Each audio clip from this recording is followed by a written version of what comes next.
MEXIKAN. Remember, MEXIKAN is a place of transformation. So that's what you got tonight, some transformation. Put your fist up. Take back the land, that be the plan. Ancient knowledge, that be the culture plan. That poor man, you try to stop me, you will see that you never can succeed. I see the future, why you bleed? I'll kill people, you're misdeed. Christ, forget the original people. They say through your bloody steeple. Your motherfucking bloody steeple.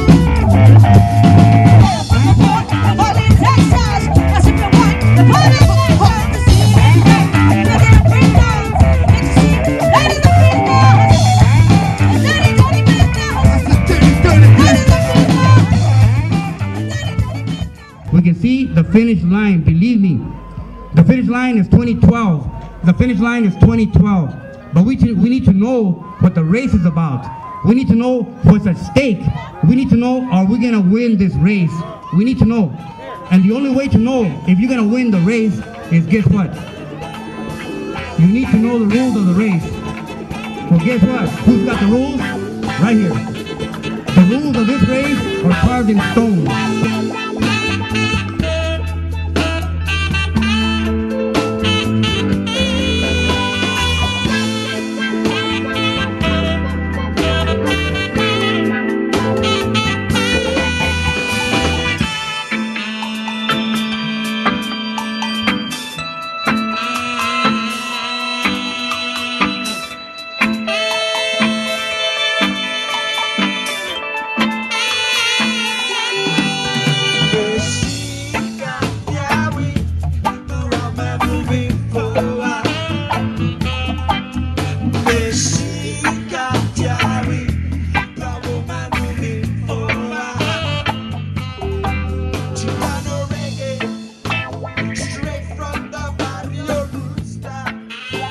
Ready for the return of Quetzalcoatl. Now, some of you know that there's something that we call, or it's called the end game. They have a plan for us. They have a plan for us. They have a strategic plan on to get rid of our pueblo. It's written down. It's real. It's a document from the Homeland Security. So they have an end game. But guess what? We also have an end game. We also have a strategic plan. And that thing was put into effect hundreds of years ago. And it's called the return of Quetzalcoatl. The return of Quetzalcoatl. It happens to fall at the same time that their end game ends, 2012. So we're going to find out who's going to win this game, who's going to win this race. All right? Let me tell you, 1521, August the 13th, the race began. For with at stake was this continent and all the people on this continent and eventually the world. Two runners, TENOCHTITLAN, representing the original people, and the other runner, Cortés, representing the new people, the invaders at that time. Boom! The runners take off. They take 2 steps. All of a sudden, the gun is pointed at the back of one of the runners, and boom! And he goes down right there, Cuauhtémoc. And that is how we began this race. We began this race, shot in the back, facing down, 500 years ago. So the other runner, he keeps running. Nobody to bother him. Nobody to get in his way. He does whatever he wants. 100 years comes by and he runs 100 years, 200 years, 300 years without nobody to tell him, don't do that, or that's not right, or you're gonna waste that if you keep that up. We can see the finish line.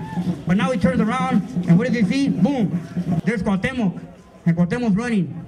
He looks a little different now. He looks a little more like Xucoatl. Badass ceremonia. You know, but nonetheless, there's Cuauhtémoc in all of us. He's still running. So Cortés turns around and said, wait a minute, didn't we shoot you back there? He goes, yeah. And you stabbed me over here, and you spit at me over here, and you threw me out of my house over here. But like we like to say, ¿y qué? ¿Y qué? ¿Y qué? There's the finish line. Here we are. Let's get going. So here we are, my brothers and my sisters, at the end of the race. After 500 years, we're still here. And we're still running this race. And that's what this ceremony is about. This ceremony is about recognizing, realizing that no matter what happened, hundreds of years, millions of people dead, millions of elements and books and stuff destroyed. Almost impossible for a pueblo to rise after all that. But we're still here. The brown berets are still here, the Mexicas are still here, and you're still here. That's right, because why? Because we have a responsibility. Our responsibility did not stop when they came and took over our land. It did not stop when they locked us up and changed our language. Our responsibility could not stop. And now we're coming back again with our responsibility.